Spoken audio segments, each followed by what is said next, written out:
Driving is an essential part of independence, and especially so for those who would have limited mobility. We hope that what we are going to show you will help people who have acquired a disability return to driving, and also people who have a disability learn to drive. We will also be showing you information on vehicles for passengers with disabilities. After all, cars aren't usually designed for people with disabilities in mind. They can have problems getting in or out, or actually operating the driving controls.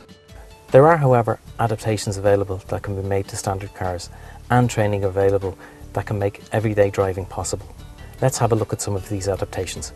Hand controls are probably the most common of all adaptations. These are fitted to automatic cars and allow both the brake and accelerator to be operated by hand and meet the needs of a wide range of disabilities. Infrared controls can also be fitted to the steering wheel, which allow the driver to operate wipers, horn, indicators and other accessories, all from a single pad. Steering wheel spinners come in all shapes and sizes and help greatly if you only have one hand to turn the wheel from left to right. There are spinners available which are designed to be used by an artificial limb.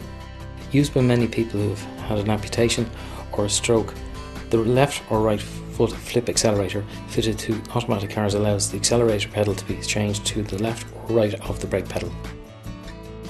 An electric seat enables people to adjust their seat easily and also allows this seat to be raised higher than a manually operated seat.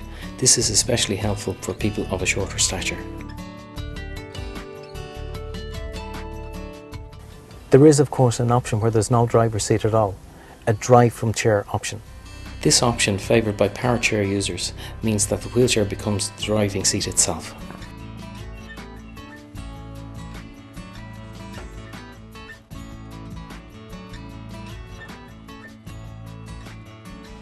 In fact, these days, with the technology available, you can have a complete high-tech vehicle which incorporates all sorts of touch-sensitive pads, brakes and accelerators, operated by joysticks and steering mechanisms, which have been radically overhauled and personalised to suit the needs of the individual driver. But these things tend to be expensive, so consultations with the vehicle adaptation companies and specialised driving instructors is a must.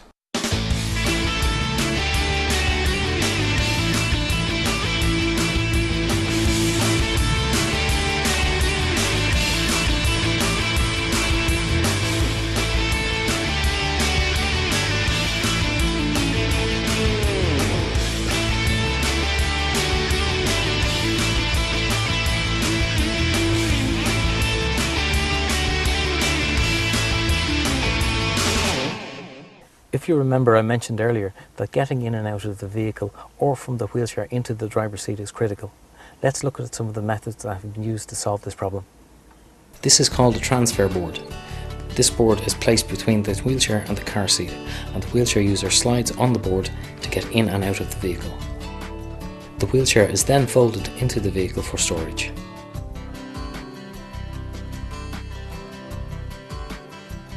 Transfer boards come in a variety of shapes and sizes, and also designs to accommodate the needs of the individual. Some drivers are able to get in and out of their vehicles without the use of a transfer board. Once inside the car, the wheelchair is again stored, but they may use the seat adjustment to help this.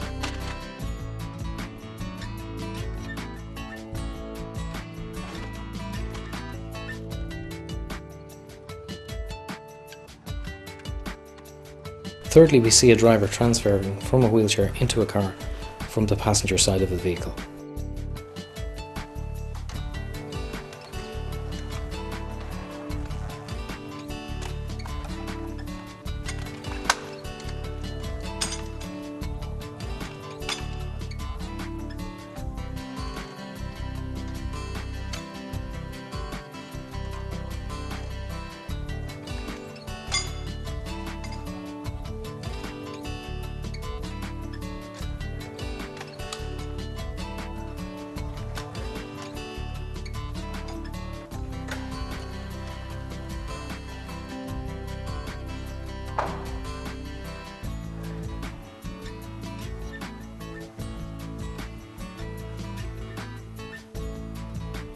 Finally, we see a driver using a roof storage device. This removes the difficulty of having to transfer the wheelchair to and from the car.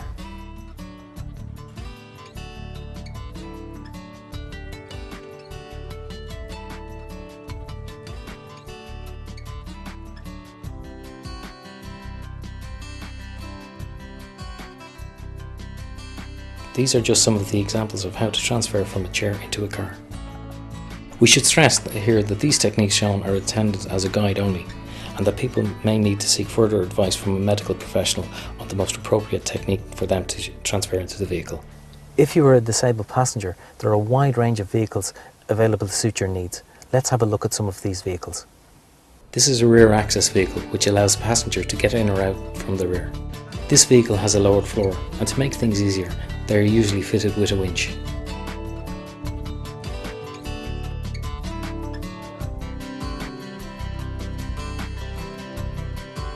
And this one has a passenger wheelchair lift, which takes all the effort out of the transfer.